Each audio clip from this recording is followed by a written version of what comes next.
Nag-submit sila ng requirements for transfer of ownership September 27.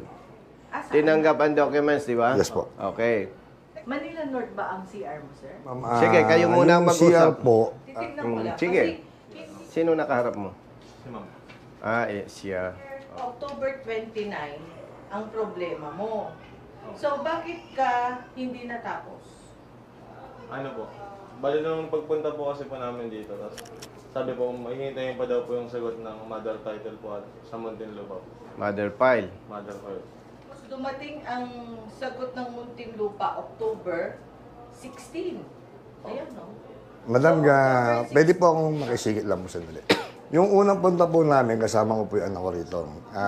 Yun nga po, nagpunta kami ng HPG para kumuha po ng HPG clearance sa harap po sa change ownership, tsaka yung change color po. Opo. Pagkatapos po ron, dumirekta na po kami rito dahil alam po namin kailangan na po.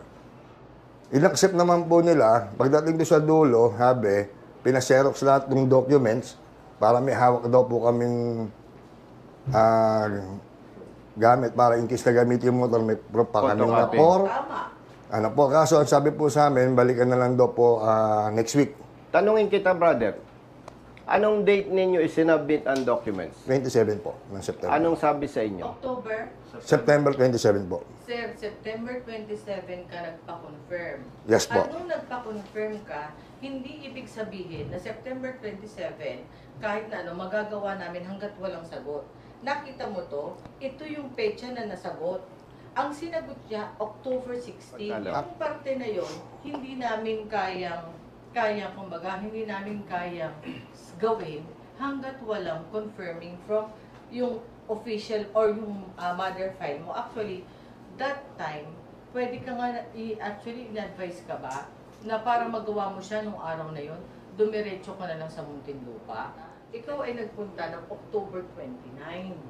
Noong October 29 na nagpunta ka, doon ginawa yung inspection sa iyo at noong bumalik ka na November 4.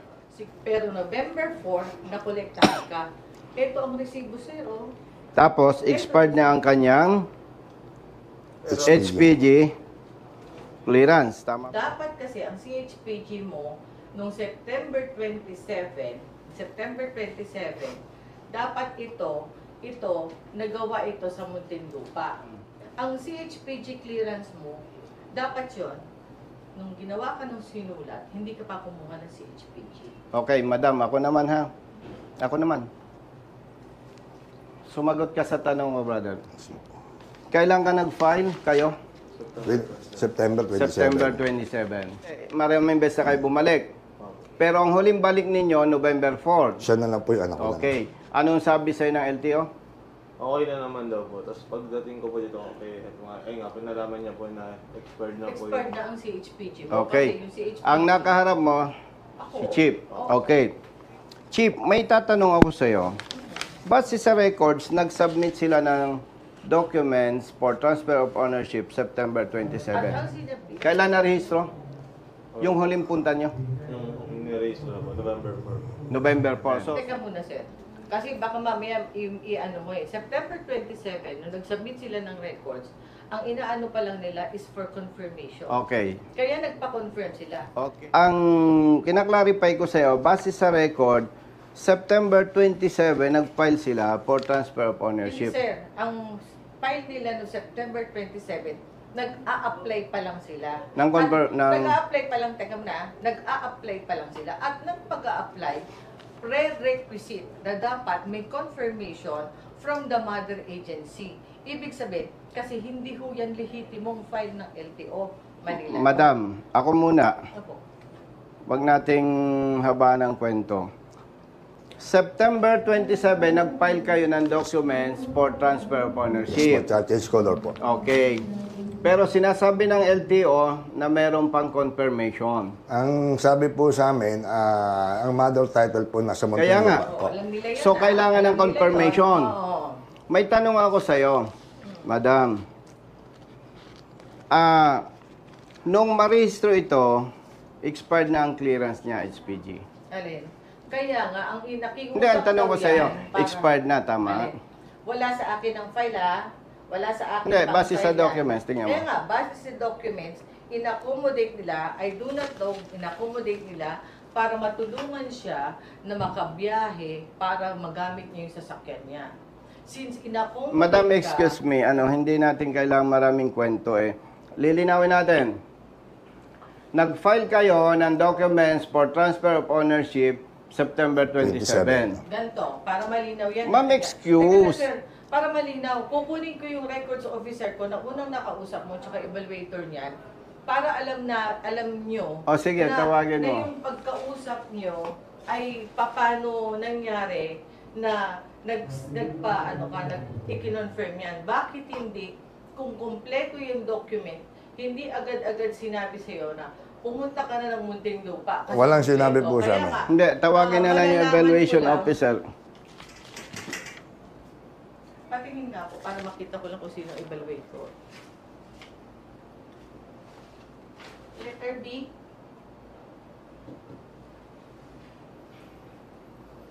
Si Johnny.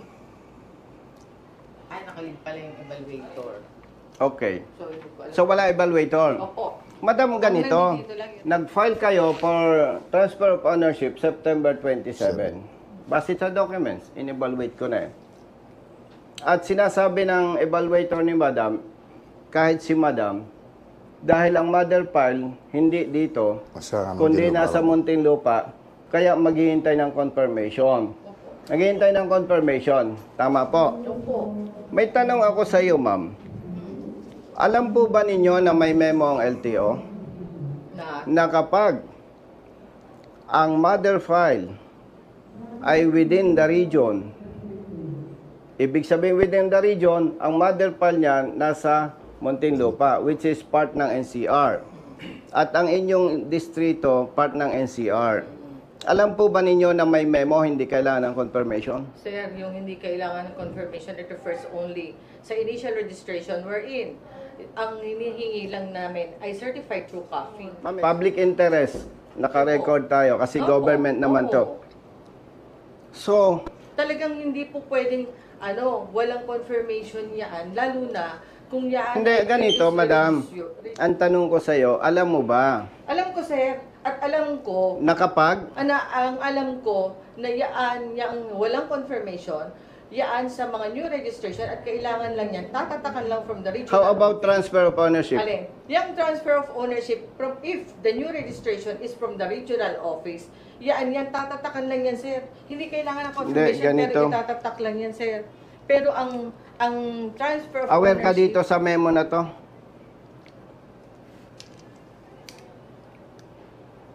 Kailan yan, sir? 2020? Ano yan, sir? Email yan. Yan yung pag-i-email yan. Yan ay Memorandum Circular Number Oo. 2020-2132. Meron yan. Superseded yan ng 2021 na ang confirmation should be done email at dapat masagot ng kumbaga ng kumbaga yung confirming office. Meron yan. Superseded yan, sir. Yan. Teka muna. I-ano ko sa Ay, labas mo. sir, ha?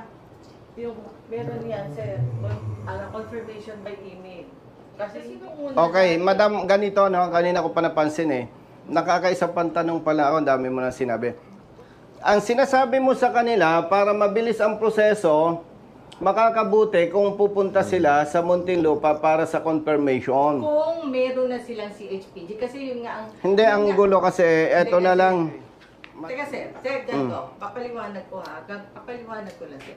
Kasi ang requirements ng transfer ownership, kung wala pang CHPG clearance, talagang unang-una, gaor. Teka, madam, alam mo, sir. nire-respeto kita, kaya lang ang gulo ng usapan natin. Simple Kasi natin. ganito na yan. Hindi, ganito. Ako, medyo nagtatas boses kasi kaunti kong salita, ang haba ng kwento mo. Simplihan natin.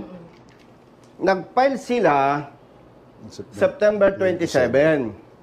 And Teka muna. ako muna, hindi tayo magkakaintindihan. Hindi, kinaklarify natin kasi para malinaw sa taong bayan. Kasi sir, ang limiting... Saglit, hindi tayo magkakaintindihan. Base sa documents, nag-file sila September 27. Oh, sige. Tinanggap ng staff mo.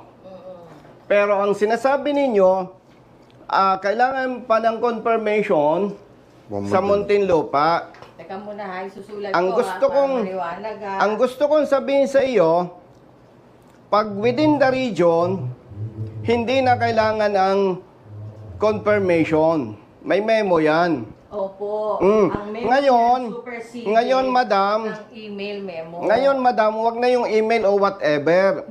Ang sinasabi ko, hindi na siya kailangan pumunta, kundi ang gagawin ng office mo, ipaprocess yung confirmation through email. Now, nung nag-submit sila ng documents, hindi expired ang HPG. October Ngayon, 16. nag-expire. October 16. Nag-file sila September 27. Yan, September, kaya Oh. nga po yun ang nililinaw ko eh. Nung September 27 sila nag-file. Oh. Kung ito ay may CHPG na, malamang na ina-advise po ng records officer. Excuse me. Sir, kasi hindi mo maiintindihan eh. I-advise po ng records officer yan na kung may CHPG ka na, sasabihin sa'yo, Sir, dumiretso ka na sa Muntinlupa dahil ang mother file mo ay Muntinlupa. Excuse me, ikat kung kita. wala ka pang- Madam, ikat kita. Wala nga kailangan confirmation sa Muntinlupa. Hindi mo naintindihan. Hindi, sir. Ang, Hindi siya kailangan pumunta dun. Kayo lang ang magtatrabaho through email. sir, Hindi ako pupunta, madam, dito kung hindi ko ito alam. Ha, ako naman. September 27 nag-file sila base sa records. Tama lang tanggapin ng inyong opisina at tinanggap naman. opo. Yung sinasabi ninyo na confirmation sa Muntinlupa, dahil nandun yung mother file, ang gagawin lang ng office ninyo through email. At ginawa naman po. Ginawa nyo. Yes po. Now, September 27, nung marehistro, expired ang HPG. Hindi nila kasalanan. Sa parte ng LTO yan. And ang ginawa ng office ninyo, nirehistro naman, pero yung original certificate of registration naka-hold with the condition na dapat ma-update yung kanilang HPG. Tatatakan po. ng Madam. CHPG. Patatakan, expire, whatever. Kaya ako pumunta dito, mali. Mali kasi kung bakit nag-expire, wala sa parte nila ang kasalanan. Na dapat hindi ka na ipa-confirm sa Muntinlupa kung at the time na nagpunta ka rito, may CHPG ka na. Pero Madam, kung at excuse time me. Alam mo, ang gulo eh. Ang issue dito, hindi niya kailangan pumunta sa LTO sa confirmation. Trabaho ninyo yon. Yes, sir. Nung nag-submit siya ng documents, may HPG na. Yes.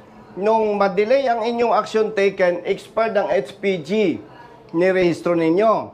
Hinold ninyo ang original CR with the condition na patatakan sa HPG. Pag sinabing patatakan, sinasabi mo expired. Hindi nila problema yon. Sa inyo ang delay. Hindi dapat sila papahirapan pa. Pag niya sinabi mong bumalik sa HPG, makikita ng HPG, expired ang kanilang clearance.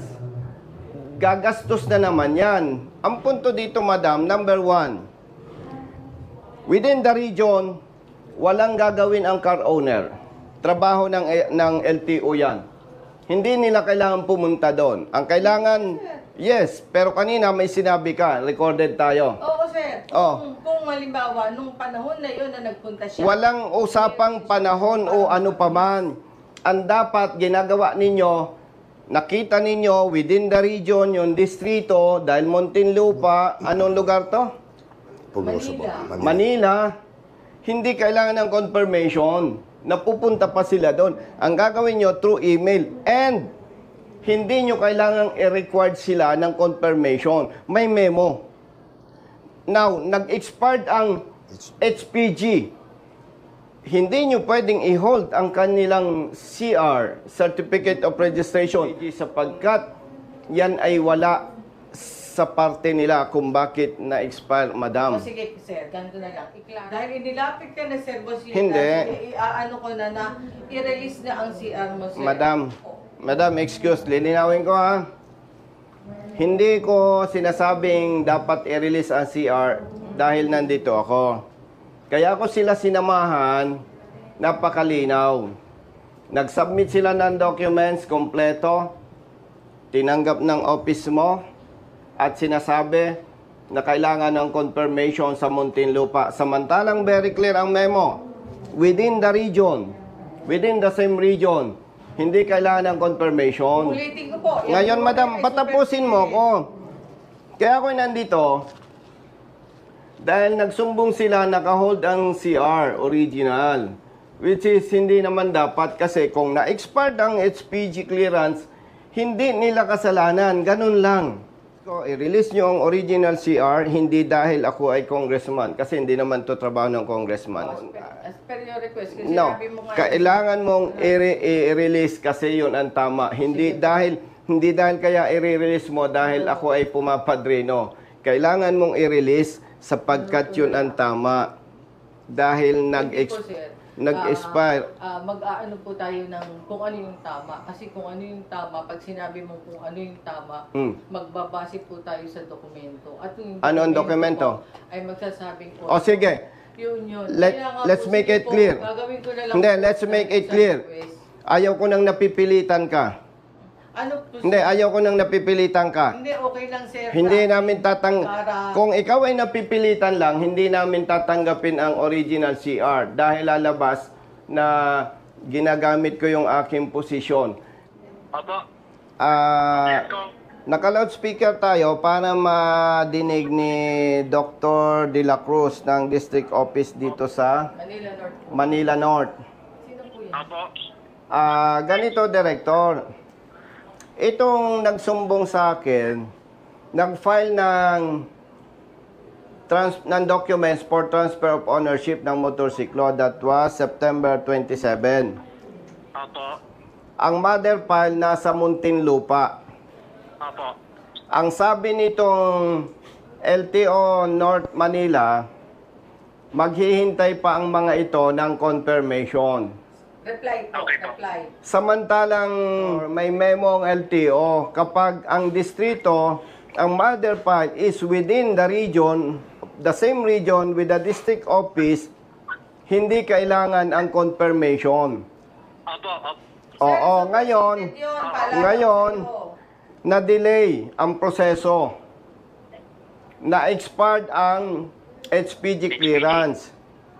Ngayon, nirehistro nila, hinold ang original CR kasi transfer of ownership with the demand na patatakan sa HPG yung clearance. Siyempre, pag pinatatakan, meaning expired. So, magpa-process uli sila ng HPG clearance. Sabi ko, mali yan.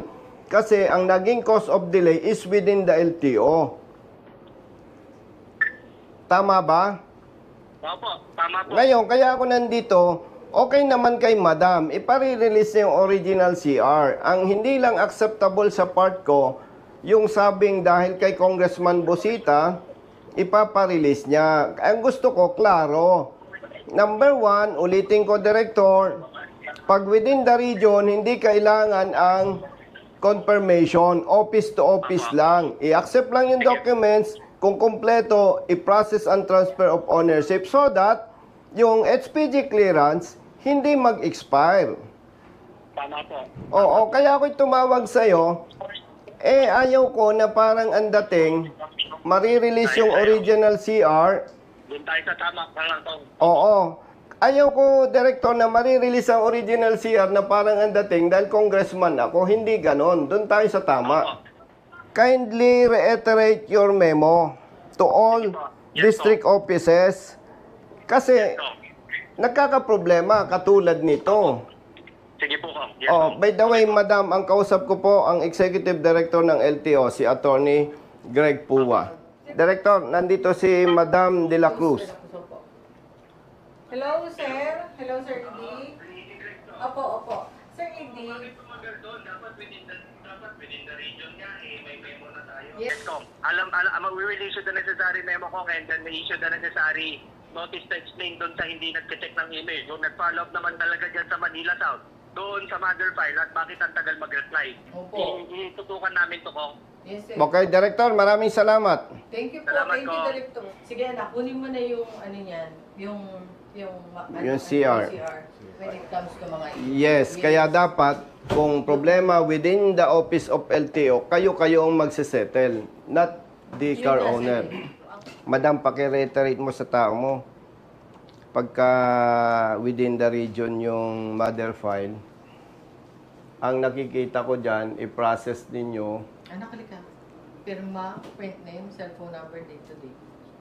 i-process ninyo yung transfer of ownership. Tapos ang transaction, district to district. Yun na ang problema. Hopefully, wag nang maulit ito Opo. na the same issue. Okay, sige po. At kami may lakad pa. Thank you, Ren. Brother, let's go. Salamat po. Thank you, madam. Maraming